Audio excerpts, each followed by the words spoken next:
Thank you very much. Thank you very much. Asanteni sana, asanteni sana. Asante sana. Fellow leaders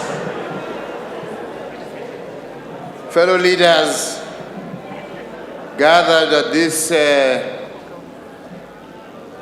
historic constitutional place of Bomas, and it is historic because many a time, as has been said, we have gathered here to discuss constitutional issues. Mimi nawasalimia nyote na nawashukuru kwanza kwa risala za birthday siku ya leo, na nasema asante.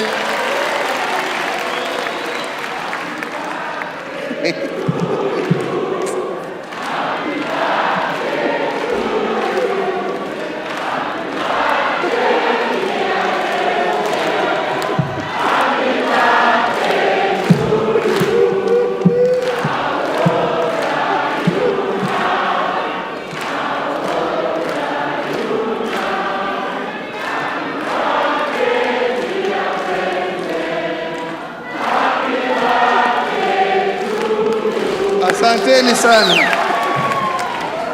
Thank you very much. So, thank you very much.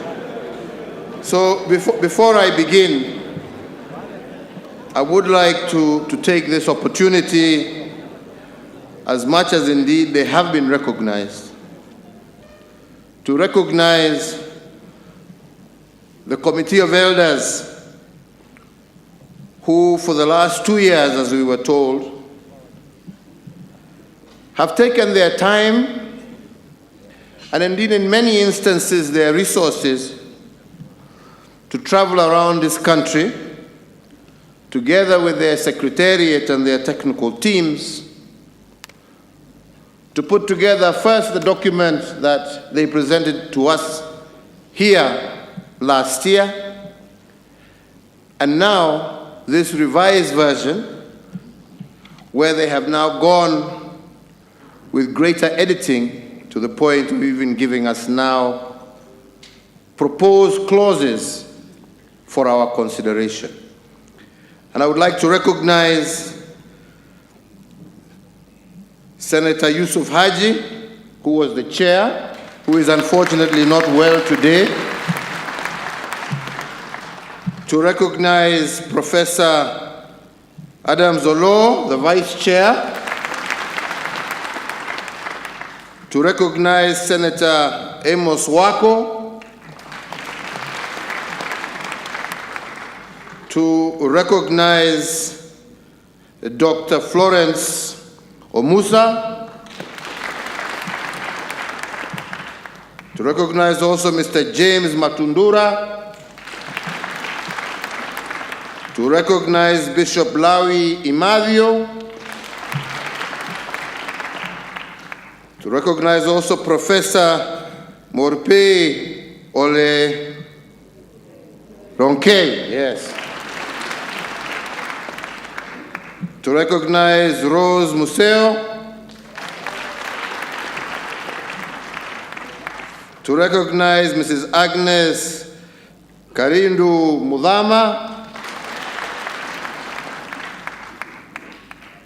To recognize also Professor Said Mwaguni. To recognize Major John Sei. To recognize also Honorable Maison Leshomo. To recognize Bishop Peter Jenga. And finally, to recognize Archbishop Zacchaeus Okoth, retired, plus your entire secretariat. I thought it important for Kenyans to know the men and women who have guided us through this process to where we are today. Let me say that today we have before us a document that has been worked on and again, I repeat, for a period now of 2 years. And a document whose objective is really nothing more than to find what ails our country and hopefully give us a solution that will heal our country.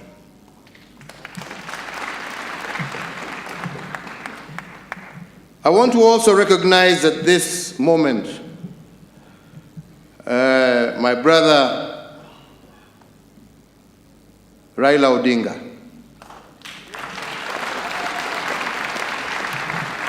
And I have a reason to, because as many of you know, we were competitors in 2007. 2017. And as such, things got to a very difficult level. Indeed, as Bishop Oginde here has said, and as many others will bear witness, but when we sat down to speak, something that was very difficult for him, but also for me and my team. Very difficult.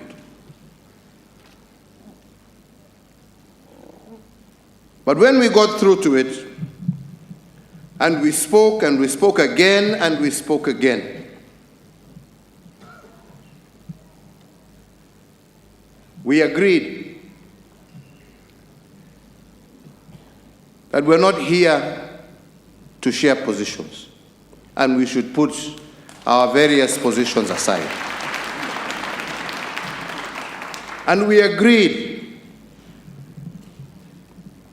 that we were coming together with one common agenda, the agenda of ensuring that what the people of Kenya have witnessed in 1992, in 1997, in 2005, in 2007, in 2017, Kenyans shall never, ever witness again. We did not talk about sharing government, and as we stand today, he is not in government. He is not in government. He never made any demands for government. He never made any demand for a share of government.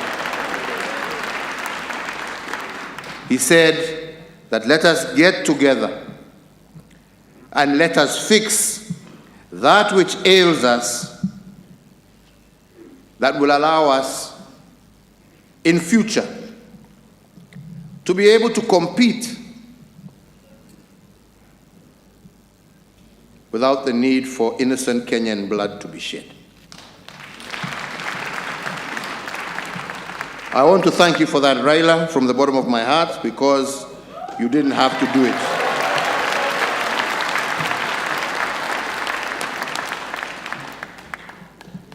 I also want to thank my deputy president,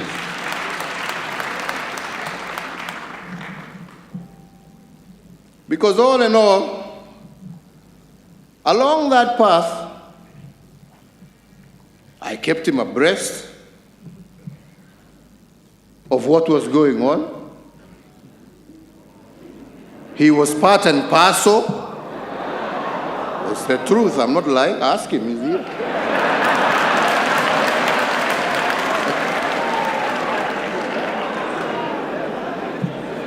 He was part and parcel. In fact, he helped me identify some of the wazays I just mentioned here. Yeah.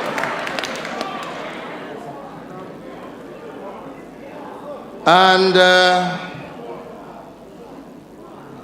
the purpose, as I had told him, and as we agreed with Raila, was never to talk about what shall happen tomorrow in terms of our elective posts, but I said it was an extension of what I and you did in 2013.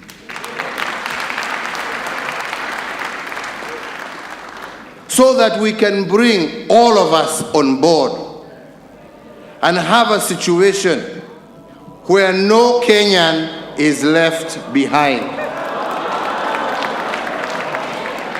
Okay? No Kenyan. And I said I would use today as a day to say my thanks and to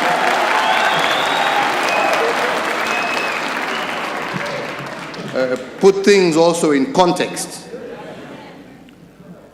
Because I hope and pray that from here we shall focus ourselves on the issue at hand. And the issue at hand is how to ensure unity in our diversity. There are issues, fellow Kenyans, that we consistently shy away from addressing because we don't want to address certain things. We don't want to own up to certain things. But the fact of the matter is that we are a tribal society. We want to get away from it, but that's what we are. And this is what divides us, because we pretend we are national leaders. But when the time comes, we switch to vernacular and we become what we are. And these are facts. Tusidanganyane. Na kila mtu anasema ile watu wako namna hii sijui, na wale wako hivi, na wale wako vile, na wale wako hivi. I will also admit today that I've also been part and parcel of that negative politics. Yeah. So I'm not blaming, I'm not saying this because I'm pointing fingers at anybody. I am just saying we have all been part of this mess. We have all been part of it. But we never want to talk about it. We all pretend how great and how national leaders we are. All right? And that is why we must address ourselves to this issue of inclusivity. Because if we are going to remove this kasumba that has disturbed us, we must deal with this issue of inclusivity so that every single community and section of this country feels that they are part and parcel of this great nation. And you know, we started pole addressing ourselves to that issue even in 2010 by bringing on devolution and ensuring now resources were going kule mashinani. But there were still elements that were left. Elements that made people feel that they were left out of national government. So the issue of inclusivity is critical and was critical. And we said with my friend here, we must address ourselves to that issue so that future generations will be able to address themselves as Kenyans. Lakini nyinyi msitudanganye hapa ukabila umejaa. Na ni vizuri, unajua mtu asiposema ukweli, tunaficha kule, but then we never address it. And that's why I'm saying, I want to thank these gentlemen because they are trying to address themselves to those issues. Because until we do, our politics will consistently be negative. And we want to change that cycle so that our politics can be positive driven. Positive that we are winners when we are together. That is the direction that we wish to move ourselves in. The second big problem we have is our young people. Again, let us not cheat ourselves. It is our young people. We have a youth bulge that, if not properly handled, can be a time bomb that can blow this country to pieces.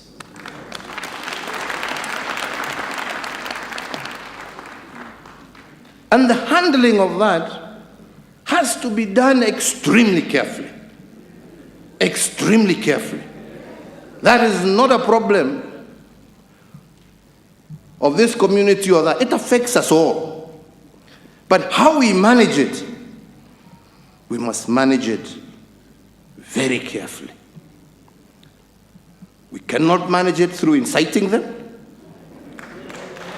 All right?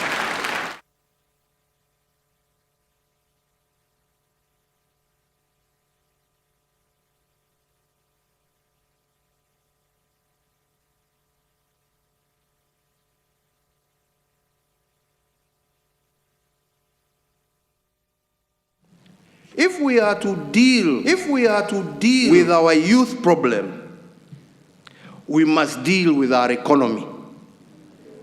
And there is no country in the world that has ever developed on a 5-year cycle of politics. You can never develop on a 5-year cycle. And if you cannot develop your economy, how do you create the jobs? If every cycle you spend one whole year, and in this case, in our case, it's 2 years, before the election campaigning, then you spend another 2 years after the election campaign trying to sort out the political mess, umebaki na mwaka moja ya kufanya kazi. Uchumi kweli tutapanua? Wenzangu, vijana kweli tutawapatia kazi? Yeah? Na ndipo niliwaambia juzi wakati tulikuwa tumeenda kuanzisha mradi wa hawa vijana, na nikawaambia, my friends, be very careful. It is very exciting and it is very sweet. But we must stop this culture of use and dispose of our young people, and instead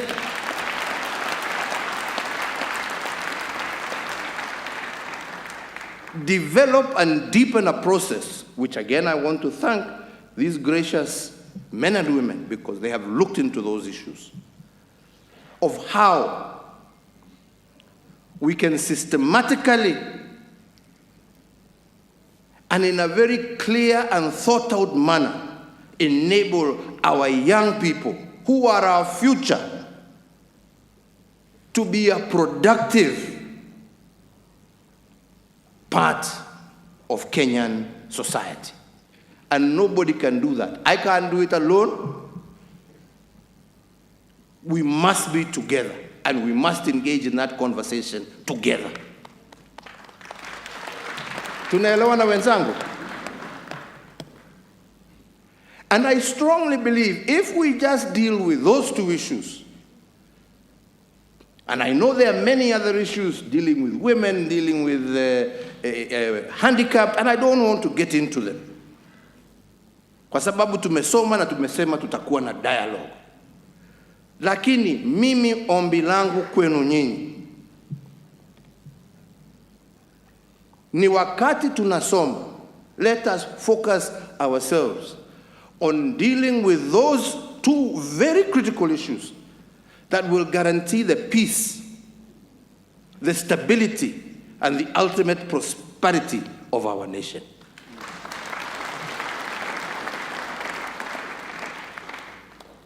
And let us not entertain the sideshows, because there are too many sideshows that are detracting us from where we want to go, that are stopping this country from being that great country that our forefathers saw it to be. And I believe that together we can achieve it. And I believe that together we can overcome this hurdle And then those who are seeking elective positions, how wonderful it would be if you were seeking those elective positions in a unified country where it was ideas that are competing against each other, not ethnicity, not this, not this. It was a competition of ideas. How best can we get to where we are going? How best can we achieve for our people, for our children, for our children's children? And I believe here we have something. As I said in Kisii, I believe here we have something that can begin us in that process. And rather than fight over the many things that we will either agree or disagree on, please, on this one, let us agree. Let us agree and fix it. Mimi hiyo ndio ombi langu kwenu nyinyi na kwa Wakenya wote.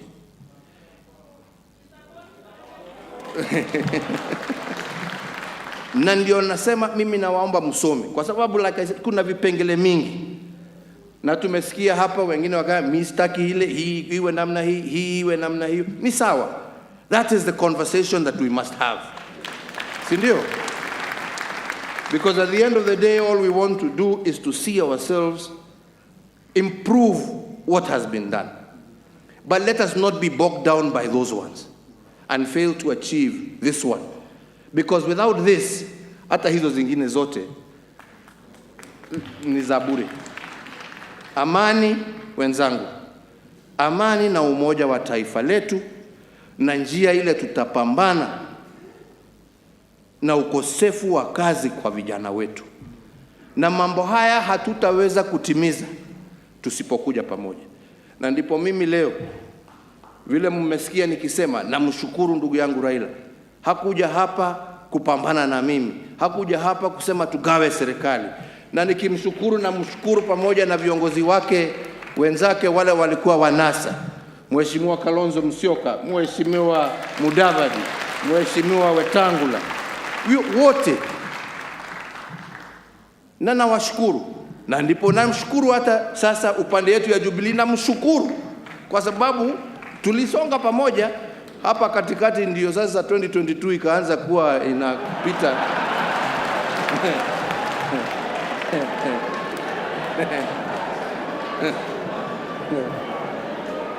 Akasahau yale mengine.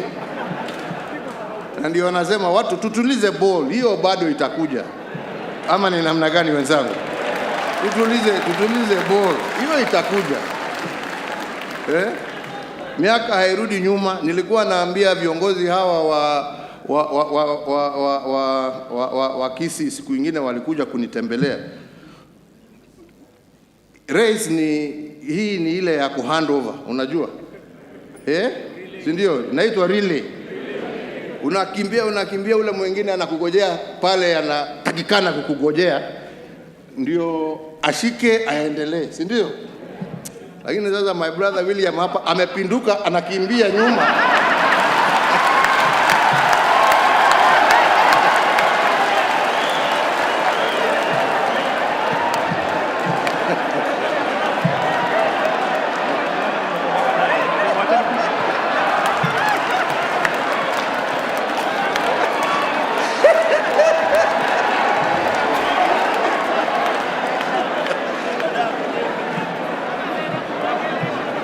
Nikasema mosmos, tutafika tu.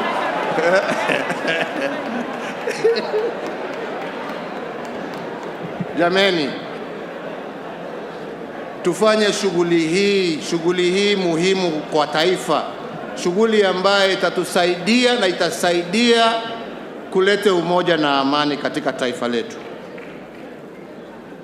Tumesikia hapa wale ambao wametuongelesha hapa, wale ambao wamepoteza mali yao kule Molo. Wazazi wetu hapa walipoteza mtoto yao kwa sababu ya siasa. Vile mama Pendo ametuambia hapa, wacha hiyo iwe ya mwisho. Wacha hiyo iwe ya mwisho. Na tuweze kusonga pamoja. Na ndipo nasema Sisi tutaendelea kujadiliana na viongozi wenzetu na wauliza nyinyi muendelee kuongea at every level of government, at every level of society.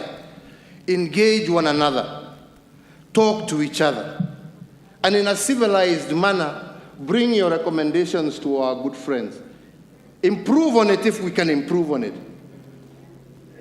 As one of our colleagues here said, you know, a good idea always gives way to a better.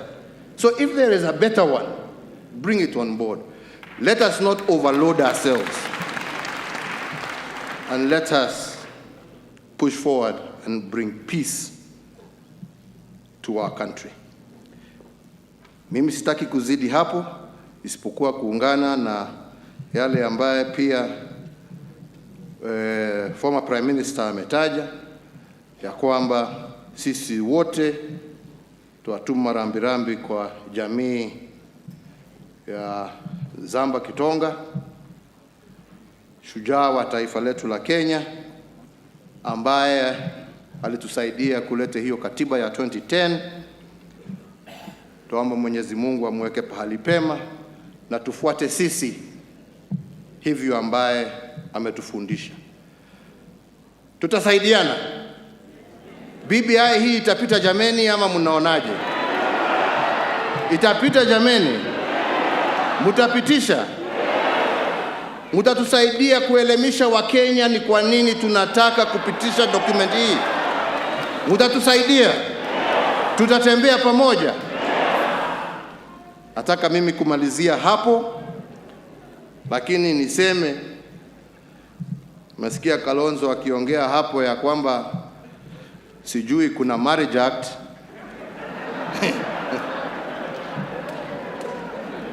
Lakini ile nilishika ni apogisho kuniambia kuna ukurasa Biblia ambaye inasema inawezekana. Nataka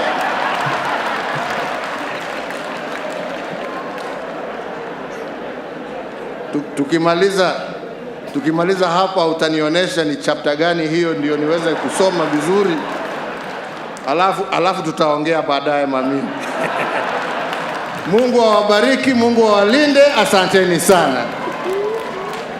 Tusimame sote sasa kwa wimbo wa taifa.